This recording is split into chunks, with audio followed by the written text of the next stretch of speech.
And it does show that China has a long way to go before it starts navigating away from its aggressive COVID-0 approach. And the team at Bloomberg Economics say it's 1.7% of GDP. What kind of numbers are you thinking about going into?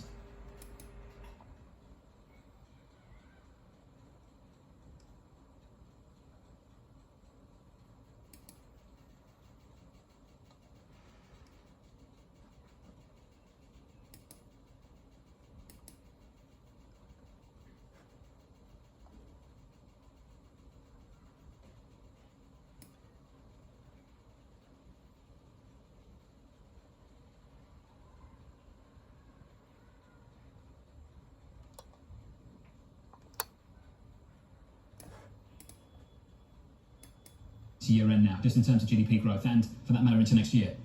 Well, people are kicking a ball around, say, the 3% area, Jonathan. That's where it seems to be heading. Their big investment houses are lowering their forecasts week by week. And you'd have to say when we get news like this out of Chengdu today, they're only going to put more pressure on those forecasts. As for next year, I think it's anyone's guess. It's whether or not a big policy pivot comes. We've got the Congress coming up in mid-October. That will dictate a lot as to whether China does pivot on real estate or on COVID or on something else. Fascinating trying to keep up with this, Abby. Trying to keep up with NVIDIA in the last 12 hours, difficult too. Indeed, and the stock is down sharply at the lows yesterday, and the aftermarket had down as much as 7 or 8%. And this, of course, on the news, the company warning that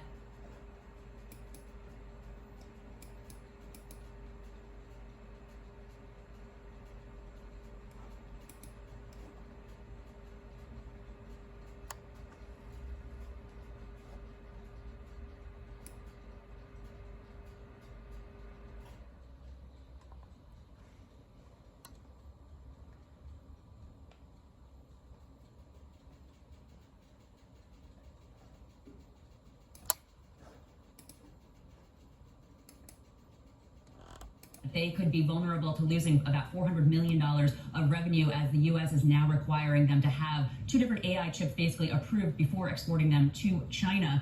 So this is, not a huge amount of their revenue. It's a $30 billion revenue company, but it's not moving in the right direction. And then, of course, you have these lockdowns as well. 26% of their revenue comes from China. And John, if you recall, this is Chip Giant. They pre-announced back in early August. They pre-announced by about 10%. Then they reported last week or the week before. It was a messy quarter. So they've seen some of this coming. Now, if we put this into the context of the broader picture, this stock had been up more than 1,000% from the 2018 lows, but this year down almost 50%. So this company, investors aware of these challenges. And again, this slice of revenue coming from having to have those 2 AI chips approved by the U.S. government before being exported to China, the fear that they might use it in their military operations. It's a tiny slice, but it just really points to the tensions also between these.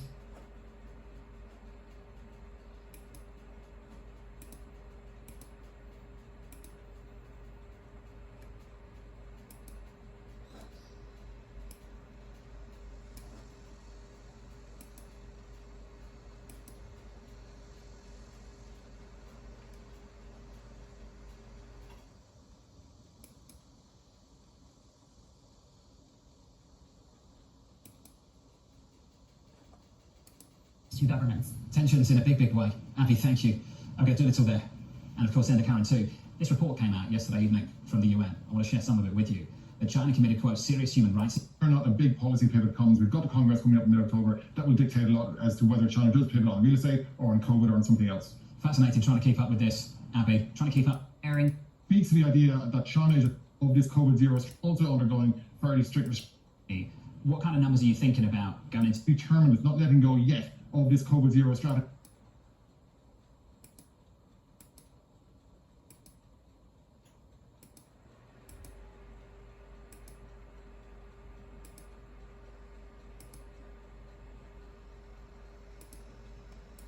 On this scale, by the way, over in Western China too. It's a reasonably important industrial hub. It's known for auto production, electronics production, makes up about 2% of GDP. Also popular with tourists, by the way. It's a very popular panda sanctuary over there. And it speaks to the idea that China is just so determined, it's not letting go yet of this COVID-0 strategy. We've had reports, plenty of footage on social media of food rushes down, people scrambling to get provisions before they get tied down for the next few days as it undergoes mass testing. Next over to Hong Kong, Shenzhen, also undergoing fairly strict restrictions. That's, of course, a key technology and manufacturing hub too. So clearly all of this is going to weigh on China's economy. It will weigh on the industrial side of things, and it does show that China has a long way to go before it starts.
navigating away from its aggressive COVID zero approach. And the team at Bloomberg Economics